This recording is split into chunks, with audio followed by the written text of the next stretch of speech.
मैं आपको physical chemistry कैसे पढ़ना होता है वो ब्रेक डाउन करके कुछ स्टेप्स बताता हूँ। Approximation is the king. मैं ये मान के चल रहा हूँ कि अभी तक आप एकदम नील बट्टे सन्नाटा हो, कुछ भी आपने नहीं किया है। तो इसके लिए कौन सी एनसीईआरटी प्रेफर करेंगे आप? पुरानी वाली एनसीईआरटी प्रेफर करेंगे। ये चैप्टर है वैल्यू फॉर मनी। स्वागत नहीं करोगे हमारा, पर रुक जाओ, ये कोई नॉर्मल वेलकम नहीं है, क्योंकि आज के इस वीडियो में हम तीनों, रोहित सैनी सर, अर्पित सक्सेना सर और मैं पुलकित जैन, आपको देने वाले हैं केमिस्ट्री का रोड मैप और स्ट्रेटजी, जिससे कि नीट 2026 तक का आपका सफर क्लियर और कॉन्फिडेंट रहे। बच्चों, नीट में फिजिकल केमिस्ट्री से हर साल 15 से 18 क्वेश्चंस आते हैं और अगर आप फिजिकल केमिस्ट्री को स्ट्रांग बना लोगे तो आपके 60 से 70 मार्क्स सेफ हो जाएंगे। फिजिकल केमिस्ट्री को रटना नहीं है, लॉजिकली समझना है।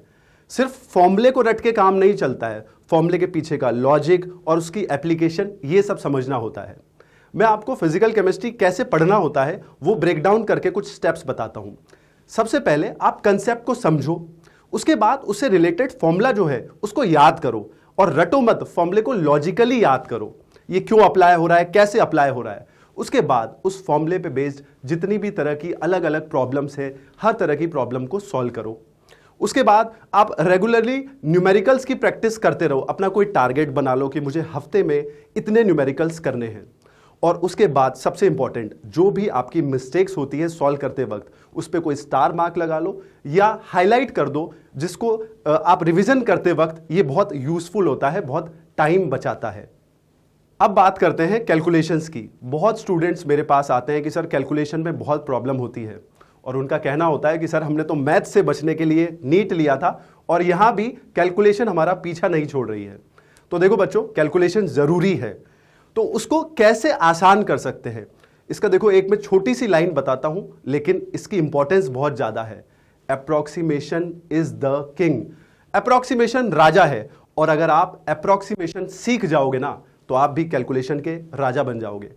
जैसे मैं आपको कुछ तरीके बताता हूं जिससे कैलकुलेशन आसान कर सकते हैं। तो सबसे पहला, आप एक नजर ऑप्शंस पे बनाए रखो कि ऑप्शंस बहुत पास है या दूर है, जिससे कि ये आपको पता लग जाएगा कि अप्रोक्सीमेशन कितना ले सकते हैं। इसी तरह से मैं आपको दूसरा तरीका बताता हूं। कुछ क्वेश्चंस ऐसे होते हैं जब आप उसको प्रैक्टिस कर रहे हो तो वो बहुत स्टेप्स ले रहे हैं, जैसे 1 2 3 4 5 6 बहुत लंबी स्टेप्स जा रही है। तो आप ये कर सकते हो, सॉल्व करने के बाद आपका आंसर आ गया, फिर आप सोचो कि यार अगर मैं ये 2 स्टेप्स कम कर देता, इनको दिमाग में कर लेता, क्या ये पॉसिबल था? और अगर ऐसा पॉसिबल था तो कम स्टेप्स में आंसर आ जाएगा। इससे क्या होता है, अगर ये प्रैक्टिस हो जाती है तो आपका एग्जाम में टाइम बहुत बचता है। कई स्टूडेंट्स गलती ये करते हैं कि सीधा एग्जाम हॉल में जाके ये अप्लाई करने की कोशिश करते हैं। ऐसा नहीं होता है। प्रैक्टिस करते वक्त आपको ये सब सीखना है, उसके बाद आप एग्जाम में अप्लाई कर सकते हो।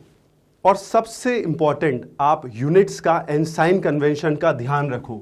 बहुत इंपॉर्टेंट बात है, यूनिट्स का एंड साइन का ध्यान रखो, स्पेशली थर्मोडायनेमिक्स में और इलेक्ट्रोकेमिस्ट्री में, क्योंकि वहां पे यही मिस्टेक सबसे ज्यादा होती है।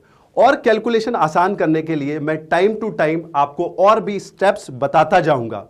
उसके लिए आप चैनल को फॉलो करो, और अगर आप चाहते हो कि स्पेशली मैं कैलकुलेशन के लिए सीरीज लेके आऊं तो नीचे कमेंट करके जरूर बताना। अब सबसे बड़ा सवाल, एनसीईआरटी का क्या रोल है फिजिकल केमिस्ट्री में? पिछले कुछ सालों में यह पैटर्न देखा जा रहा है कि फिजिकल केमिस्ट्री से भी थ्योरेटिकल क्वेश्चंस आने लगे हैं। पहले ऐसा नहीं हुआ करता था। तो इसके लिए कुछ ऐसे चैप्टर्स हैं जिनकी एनसीईआरटी तो आपको जरूर से पढ़ना है। आप उनकी एनसीईआरटी कब पढ़ सकते हो? जब वो चैप्टर आपका फिनिश हो जाए, उसके बाद एक साथ आप उस चैप्टर को उठा के एनसीईआरटी से पढ़ सकते हो, तो आपको आसान भी लगेगा। अब ऐसे कौन कौन से चैप्टर्स होते हैं जो आपको एनसीईआरटी से जरूर पढ़ना चाहिए फिजिकल केमिस्ट्री के? जैसे 11th में एटॉमिक स्ट्रक्चर आपको पढ़ना चाहिए, थर्मोडायनेमिक्स पढ़ना चाहिए, और 12th के तीनों चैप्टर मतलब कि केमिकल काइनेटिक्स, सॉल्यूशन और इलेक्ट्रोकेमिस्ट्री आपको एनसीईआरटी से पढ़ना चाहिए। अच्छा, पढ़ते पढ़ते आपको कोई इंपॉर्टेंट लाइन वहां पे नजर आ गई, आप एनसीईआरटी पढ़ रहे थे, कोई इंपॉर्टेंट लाइन आपको एनसीईआरटी में मिल गई, तो आप वो सेम लाइन उठा के आपके नोट्स में ले आओ। आपके नोट्स में चैप्टर के एंड में लिख दो। उससे क्या होगा, आखिरी में आपको एनसीईआरटी वापस खोल के नहीं देखनी है। कुछ एक्स्ट्रा लाइन आपको मिली जो आपके नोट्स में नहीं थी, कुछ इंपॉर्टेंट लाइन आपको लगी तो वो आपको आपके नोट्स में ही ऐड कर लेनी है, जिससे कि आखिरी में आप सिर्फ नोट्स खोलोगे और आपका सारा रिवीजन हो जाएगा। अच्छा, एक और इंपॉर्टेंट बात, इन टेक्स्ट क्वेश्चन और सॉल्व्ड एग्जाम्पल बहुत इंपॉर्टेंट है बच्चों फिजिकल केमिस्ट्री में, क्योंकि कई बार ऐसा देखा गया है कि डायरेक्ट क्वेश्चन वहीं से नीट में उठ के आ जाते हैं। तो आपको इन टेक्स्ट क्वेश्चन और सॉल्व्ड एग्जाम्पल चैप्टर फिनिश होने के बाद जरूर से करना है। अच्छा, जो चैप्टर के आखिरी में अनसॉल्व्ड एग्जाम्पल्स होते हैं वो ऑप्शनल है, आप चाहो तो वो करो, आप चाहो तो उसको छोड़ भी सकते हो। अगर आप उसको कर रहे हो तो सिर्फ उन क्वेश्चन के लिए आप कैलकुलेटर इस्तेमाल कर सकते हो। कैलकुलेटर सिर्फ एनसीईआरटी के अनसॉल्व पीछे वाले क्वेश्चन के लिए अलाउड है, उसके अलावा आपको कैलकुलेटर का यूज नहीं करना है। उसके अलावा कैलकुलेटर यूज करना पाप है। और बच्चों, हर चैप्टर कंप्लीट होने के बाद एक दिन रखो सिर्फ उसके न्यूमेरिकल्स के लिए। और अगर आपका कोई बैकलॉग है तो टेंशन मत लो, अगर आप अभी भी सारे चैप्टर्स पढ़ेंगे, अपना बैकलॉग क्लियर करेंगे तो जरूर आपका नीट में सिलेक्शन होगा। अगर आपको बैकलॉग क्लियर करना है या किसी चैप्टर का रिवीजन करना है तो हम बैकलॉग सीरीज भी लाने वाले हैं। आप कमेंट करके बता सकते हैं आप स्पेशली किस चैप्टर का बैकलॉग और रिवीजन चाहते हैं। तो बच्चों, ये थी फिजिकल केमिस्ट्री का रोड मैप और स्ट्रेटजी। हम टाइम टू टाइम मिलते रहेंगे और अब मैं बुलाता हूं अर्पित सक्सेना सर को, जो आपको बताएंगे ऑर्गेनिक केमिस्ट्री के लिए स्ट्रेटजी। तो अब हम बात करेंगे ऑर्गेनिक केमिस्ट्री की। मैं ये मान के चल रहा हूं कि अभी तक आप एकदम नील बट्टे सन्नाटा हो, कुछ भी आपने नहीं किया है। अक्टूबर खत्म हो चुका है, नवंबर से हम स्ट्रैटेजी बना रहे हैं, नवंबर से स्टार्ट करते हैं। बीस्ट मोड अपना ऑन कर लो यार, अब क्योंकि कम टाइम बचा है, अब हमें लेजीनेस और मक्कारी बिल्कुल नहीं करनी है। तो स्टार्ट करते हैं कि यार हमें पढ़ना क्या क्या है, ठीक है, कैसे पढ़ना है वो तो हम बात कर ही लेंगे। हमें क्या पढ़ना है उसके लिए ऑर्गेनिक के चैप्टर्स की बात करूं तो मैं थोड़ी यहां पे ग्रुपिंग करूंगा चैप्टर्स की, है ना।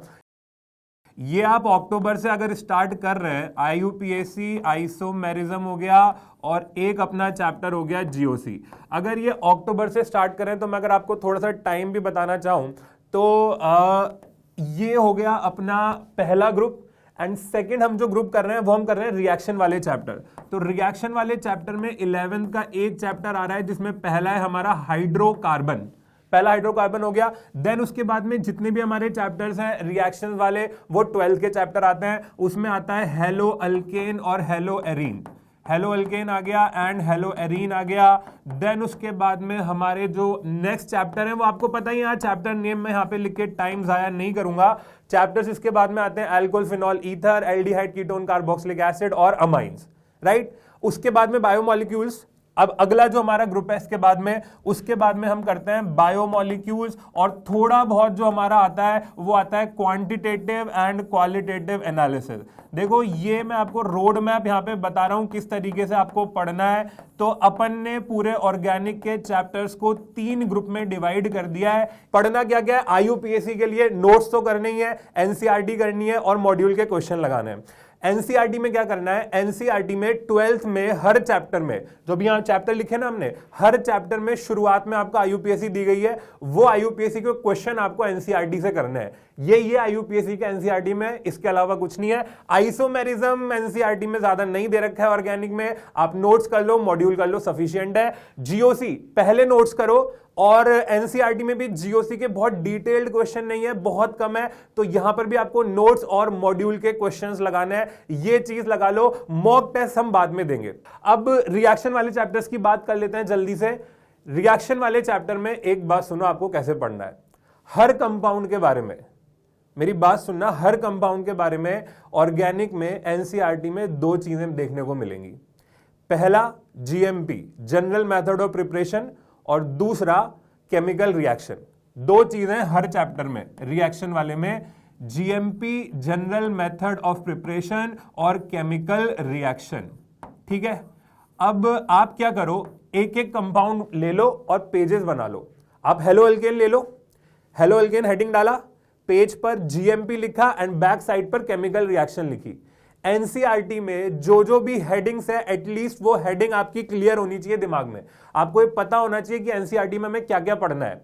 तो उसके लिए 2 पार्ट में डिवाइड कर लो इस तरीके से, जीएमपी और केमिकल रिएक्शन। ये आपकी टेक्निक है एनसीईआरटी पढ़ने की। और अगर आप वो पूछते हो कि यार एनसीईआरटी लाइन बाय लाइन पढ़ना है, तो बिल्कुल जरूरत नहीं है। एक बार थॉरोली पढ़ना है, देन उसके बाद में असर्शन रीजन के क्वेश्चन लगाओ यार।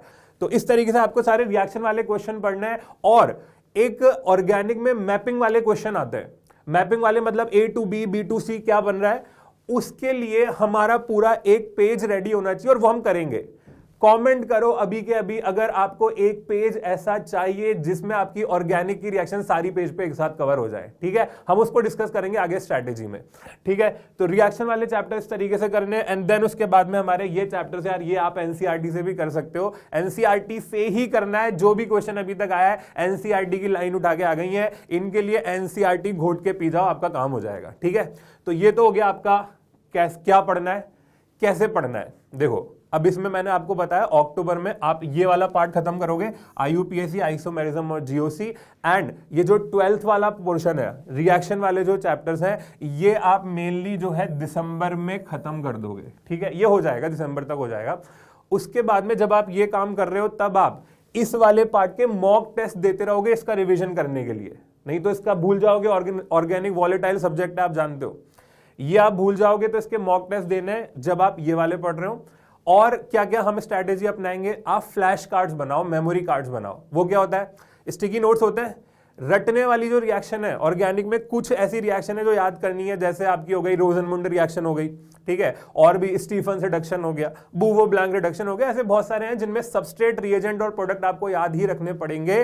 तो उसके लिए आप फ्लैश कार्ड बना लो, छोटे छोटे स्क्वायर शेप जो आपके स्टिकी नोट्स टाइप कार्ड्स होते हैं, उनको एवरी संडे 20 मिनट्स आप दे दो यार, वो आपको पढ़ना ही है। अगर नहीं करोगे ऑर्गेनिक वॉलेटाइल उड़ जाएगी, ठीक है। पहला काम ये करना है। तो क्या पढ़ना है और कैसे पढ़ना है, कैसे पढ़ना है की बात हो रही है। सबसे पहले आपको फ्लैश कार्ड्स बनाना है, ठीक है।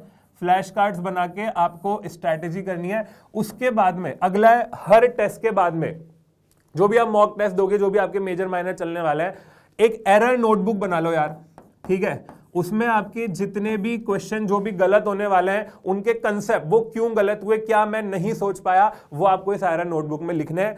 तो ये बेसिक हमारी स्ट्रैटेजी होने वाली है। शॉर्ट नोट्स आपको बनाने हैं जनवरी में, इस पे आप काम कर सकते हो। और उसके बाद में अगर आप इतना कर लेते हो तो आपके 17-18 जितने भी क्वेश्चन ऑर्गेनिक में आने वाला है वो बिल्कुल सही होने वाला है, ठीक है बच्चों। तो यहाँ पे हमने देख ली स्ट्रैटेजी की हमें क्या पढ़ना है और कैसे पढ़ना है।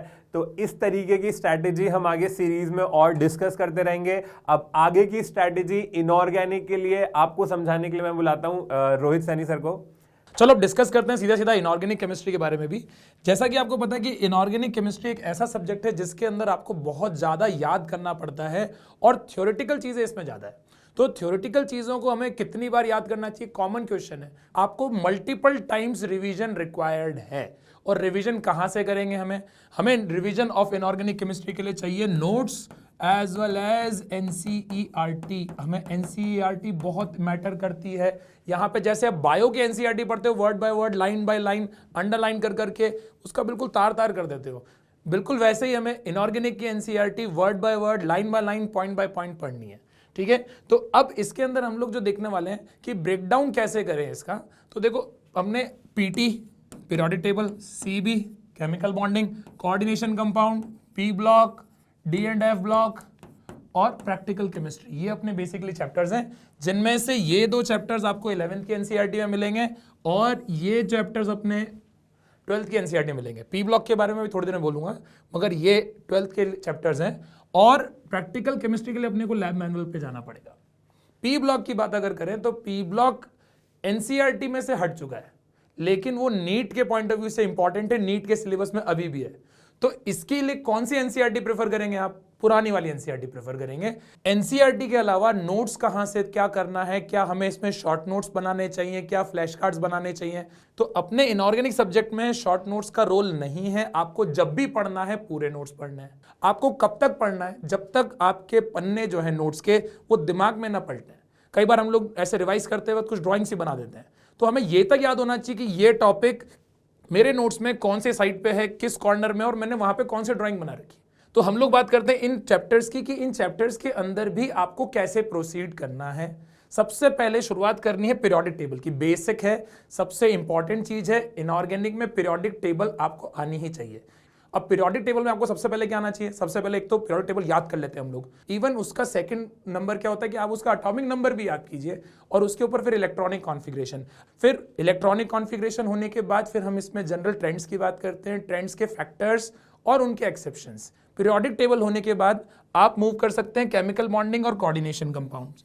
ये दोनों चैप्टर बहुत ही शानदार चैप्टर है और इन चैप्टर्स के अंदर हमें कंसेप्चुअल चीजें मिलती है। तो इसको टाइम रहते मतलब शुरुआत में ही करके रखो, इसको बाद के लिए नहीं छोड़ना है, ठीक है। पी ब्लॉक ऐसा चैप्टर है जिसको हम लोग हमेशा पीरियोडिक और केमिकल बॉन्डिंग की बात करना चाहिए, क्योंकि पी ब्लॉक अगर आपने इन दोनों चैप्टर्स की बात किया है तो इनके जो काफी सारे पॉइंट्स हैं वो ऑलरेडी पीरियोडिक और केमिकल बॉन्डिंग में कवर हो जाते हैं।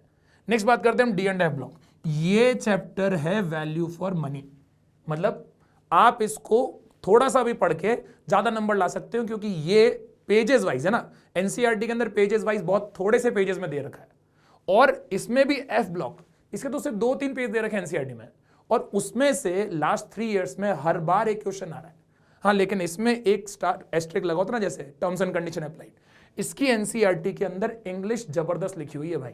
तो आप क्या करिए, पहले डी एंड एफ ब्लॉक को पहले अच्छे से नोट्स से पूरा कंपाइल कीजिए, अच्छे से समझ लीजिए, उसके बाद इसकी एनसीईआरटी पढ़िए। और रही बात प्रैक्टिकल केमिस्ट्री की, ये रिसेंट में ऐड हुआ है, सॉल्ट एनालिसिस बोल दीजिए, प्रैक्टिकल केमिस्ट्री बोल दीजिए। तो सॉल्ट एनालिसिस चैप्टर अपने रिसेंट ईयर्स में ऐड हुआ है। हालांकि इसके क्वेश्चंस पहले भी कोऑर्डिनेशन कंपाउंड्स के लास्ट के जो इंपॉर्टेंट रिएक्शंस है उसमें आ रही थी, मगर अब तो प्रोमिनेंटली पिछले 3 साल से इसके 1-2 क्वेश्चन हर बार आ रहे हैं। और इसमें भी कैटायन की जो टेबल है वो बहुत इंपॉर्टेंट है। तो एक दिन के एफर्ट से कुछ नहीं बदलेगा, लेकिन रोज के छोटे छोटे एफर्ट आपको नीट 2026 के टॉपर्स की लिस्ट पे जरूर ले आएगा। और अब आपके पास गाइडेंस भी है और डायरेक्शन भी है, जरूरत है बस आपके डिसिप्लिन की। तो बच्चों अभी भी आधा साल बाकी है और let's start from today, not tomorrow, not any day. अपने आप से प्रॉमिस करो और आज से, अभी से, यहीं से शुरुआत करो। और अगर आपको आपके नीट का लेवल अप करना है तो चैनल को सब्सक्राइब करो, ताकि कोई भी चैप्टर, कोई भी स्ट्रेटेजी, कोई भी टिप्स सबसे पहले आप तक पहुंचे, क्योंकि हर एक वीडियो आपको डॉक्टर बनने के एक और स्टेप पास लेके आएगा।